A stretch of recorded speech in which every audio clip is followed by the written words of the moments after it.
right, so today we're going to upgrade the hub, well, at least replace in kind. So ConMet, they were able to take the part number that I got from Kenworth, that's of course no longer available in these old 79 trucks with stud pilot hubs, but they were able to take the number and supersede it to a new one. So they were able to provide me with a brand new hub that matches the existing one that is still stud pilot lugs. Now, obviously I'm going to go to hub pilot, which essentially means you get rid of those bud lugs and you can just put both wheels on the same wheel studs. So it's the newer style and you can buy newer wheels. So for the IronDuke project, I'm going to go to ConMet. I'd sure love a sponsorship if you're listening. I'm going to go to ConMet and buy 4 hubs and convert that one over. But you can still get, which was really cool, you can still get the original hub because of course this one had a crack in it. So we only needed to replace one on this truck and I wanted it to match the other 3. So for 350 bucks, you get the complete hub with the races in there. So hopefully this is an exact copy that just fits on the spindle there. We could throw the seal in and the bearings and then torque the nut up, and then we can do the brakes on that one, and that should finish this out. But as you can see, I haven't finished the brakes up yet on the other 2 wheels. So we'll finish that up. And I got a few other things to do before we get rolling on this, but we will get this installed and we're going to try and close up all 4 brakes in this episode. So let's get at it. Can you hear me? Oh, geez, now I What are can. you wearing earmuffs for inside anyway, eh? Because I got a chill, eh? And I thought I might get sick. Don't Give me drink this. my beer. Well, I'll get another We'll one. get another one then. So, Okay, today we're going to talk about when does it start? what, the show? Yeah. It did already.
So, watching fellow backyard mechanics do this on YouTube, this appears to be a good trick where you just use vice grips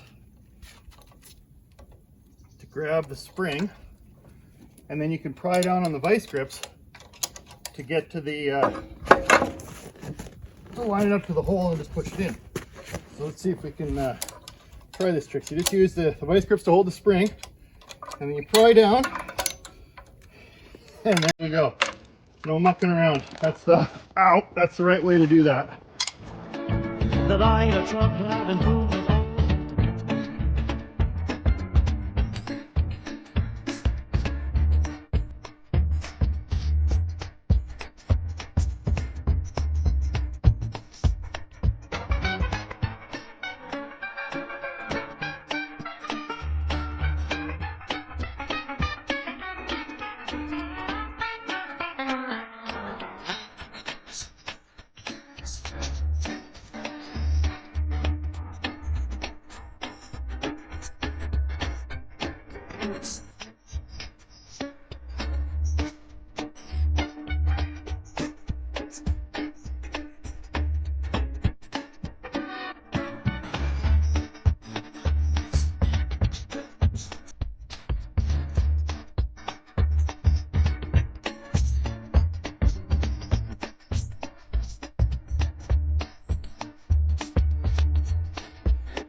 Oh, what a treat this little drive shaft is.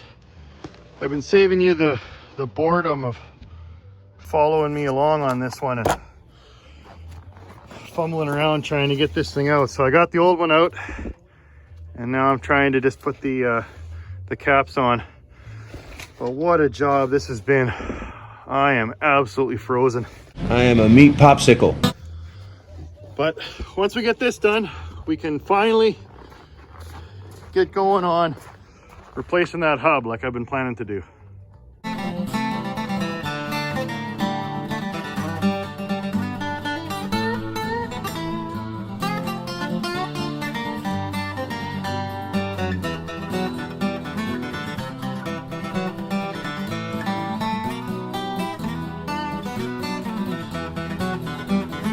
Okay, time to start putting this new hub together. So we'll give it a good cleaning.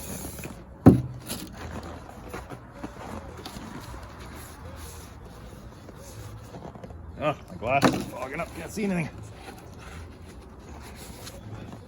Get all the frost off of it.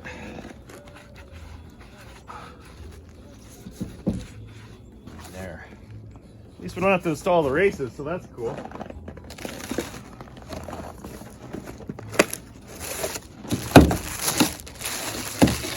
Now you don't need to grease these bearings because they sit in an oil bath. Again, oil comes from the differential and fills up the cavity in the center here. So these guys always have oil on them. But what you want to do is add a little bit of oil just when you're starting out here, in case you move the truck around before the oil from the diff gets all the way in there. Oh, it's thick at this temperature. Okay. That's pretty good.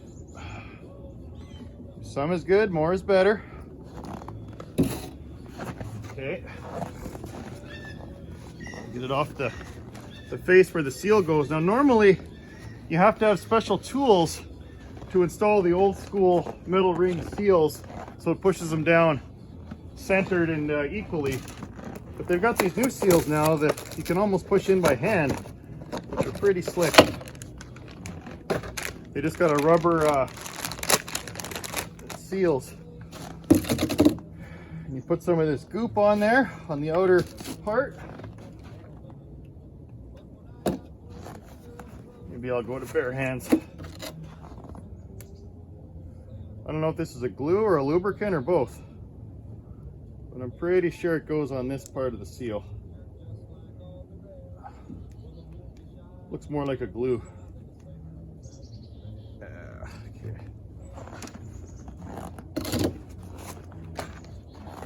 Okay.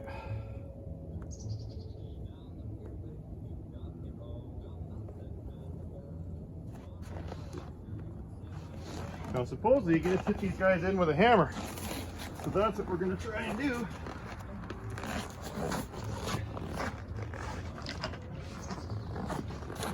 But still keep it square.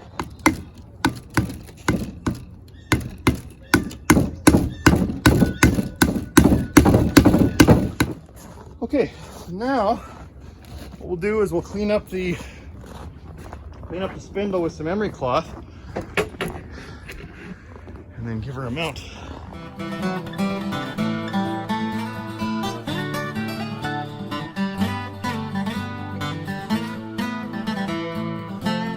Okay, let's see if we can put this hub on here. So I was reading about this this sealant. You're supposed to put it on the outer shoulder here as well. So I squeezed out what I had left. Now I'll put a little bit of oil on here. Flows just lovely in this weather. Okay, like that. And then throw our hub on.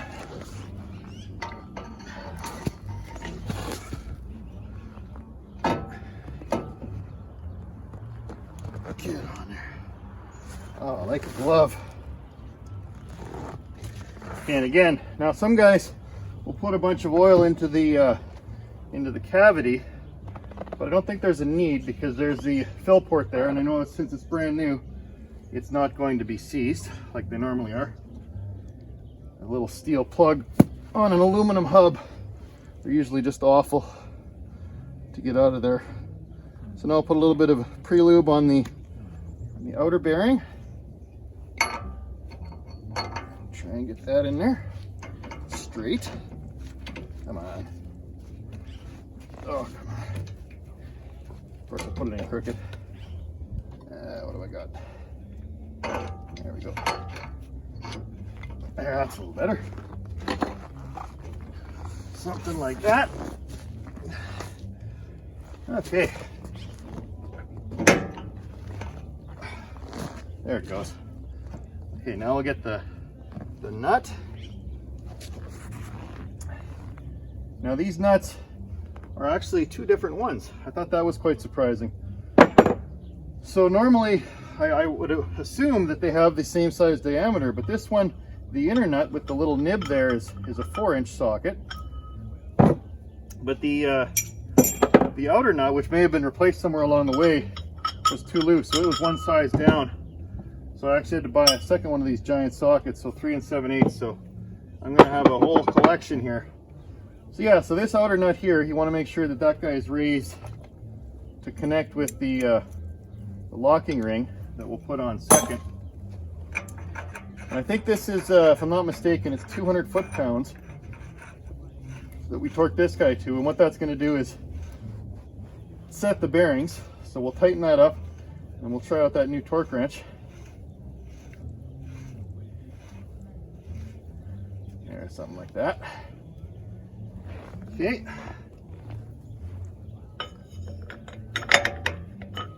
All right.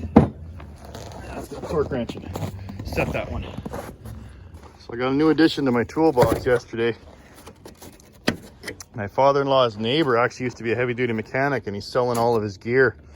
So he sold me this wicked torque wrench. I think it goes to about 600 foot-pounds. Pro Core, yeah, 600. So a little overkill for the hub, but the outer nut I think's got to go to about 350 to 400. So we'll need to use it, but what a treat. I got this for a good friend price. So I'm pretty happy with that. Now I got a decent torque wrench to make sure the lug nuts don't come off. Okay, let's get at putting that on there. This thing is huge. Probably overkill for this, but I want to try it out. With that kind of length, it's going to be easy to set lug nuts at 400 foot-pounds. Okay. This thing will probably get to 200 on the weight on it by itself. Oh yeah, it's supposed to be turning as you're doing this.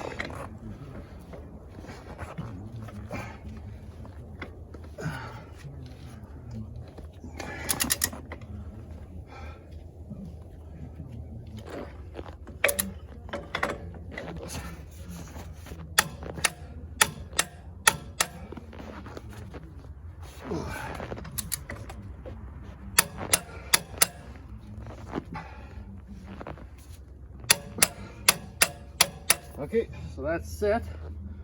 Now the next stage here is we're going to back it off.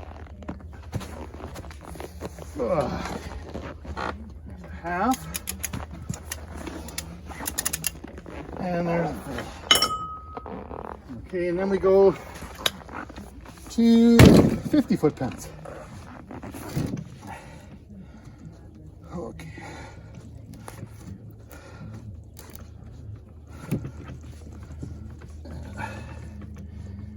Here's 100. Oh, this guy only goes down to 100. Okay, I guess I gotta get a more reasonable torque wrench for the 50. So grab the smaller torque wrench and set it to 50. And now we'll give this guy a turn. The other way.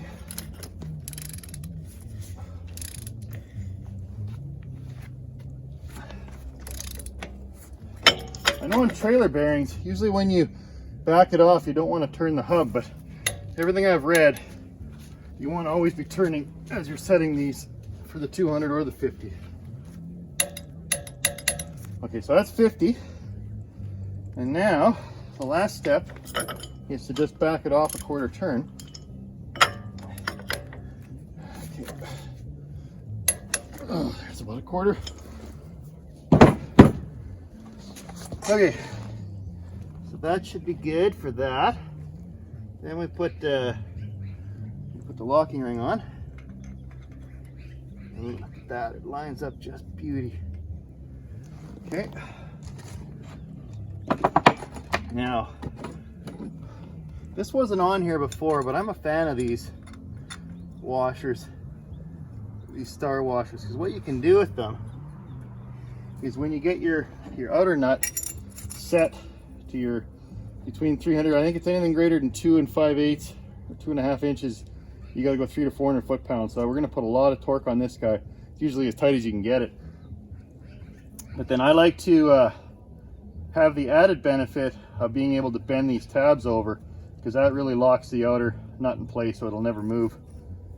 And that was the where I was chiseling this nut off, so I think I might correct that and clean that up a little bit just to make sure that the socket fits over before we go ahead and tighten this up. Okay, clean that up, put this washer in, and there's a little groove in there, and there's a notch in the spindle that connects to, that keeps it from turning. Now hopefully we got this right. Again, I won't, we'll torque this up, but I'm not going to bend those tabs until we put the dial indicator on it and check the end play.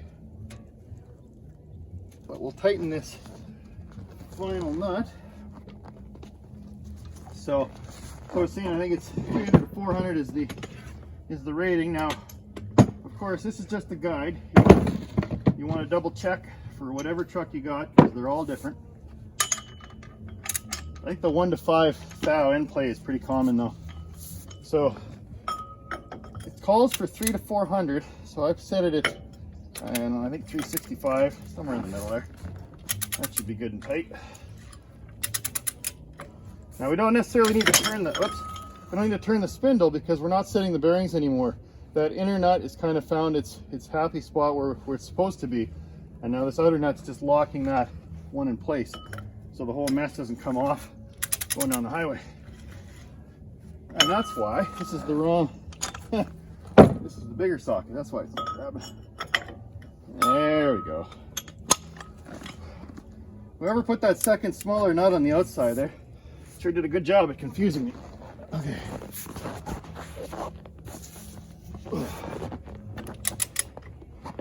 You gotta eat your Wheaties to get to this kind of torque. Come on. There we go.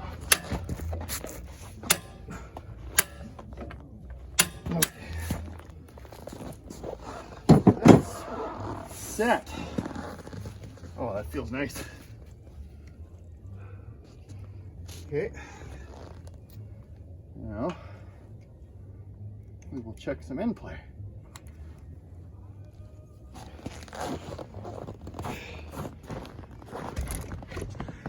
Bring this a little closer so you can see.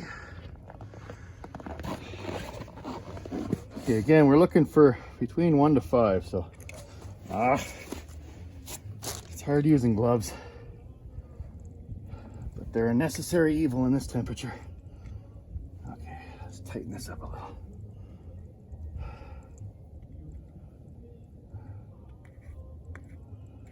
Try and zero it. There, something like that. Here, we'll try to see if we can get any movement on that. I don't want to turn it. I'm just trying to see. So it's got about 1. That's all I can do. I bet you if I had the wheels on here, I could probably get more. But it's got 1 to 2, I'd say. So that's good. That's within spec. 1 to 5 is the rule. So I think that's good. So we'll bend those little lock tabs down, and this guy is ready for some brakes and a wheel. Sweet. Just gasket on here without ripping it.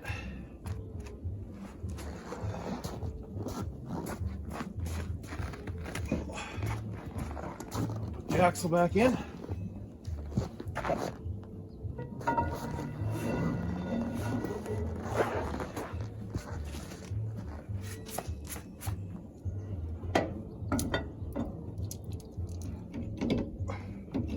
There it goes. Okay. These little tapered some washers in there, or spacers.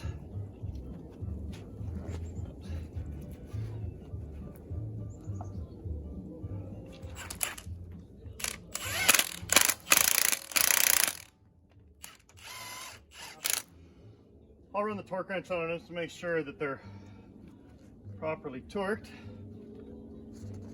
But now what we'll do is we'll add some oil.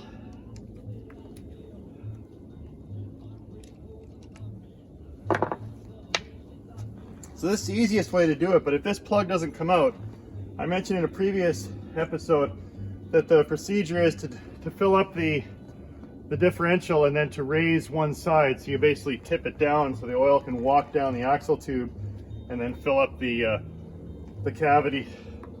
So I'm still planning on replacing the oil in these differentials, but for now I want to make sure that there's at least a liter of oil in there, or a quart for my American friends, to make sure that the bearings are sitting in oil when I move it around the yard. I don't want to drop the oil in the differential till it's a little warmer. We'll drive it around and warm up the oil, and then we'll drop it in the summer. Okay, so we're just going to leave that guy to slowly fill this up, but that should work good. So while I was waiting for the paint to dry, I noticed that there was a bit of dripping of oil. And I should have known better. I've done this before, but it's been a while. I'm out of practice, I guess. So you got to put some thread sealant, otherwise the oil will walk down the threads and then out. So I had to back them all out and put on blue silicone, or not silicone, but gasket maker on each of the threads and zip them back in there. So live and learn, but I got the brake booster on and the brake shoe.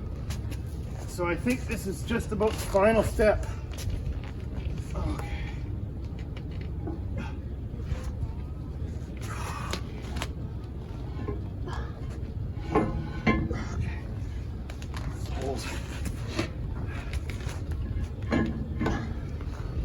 There we go. Done. All right. I'm damn near froze all the way through, so I think we're gonna call that a night. Besides, I'm losing daylight quickly, so there you go.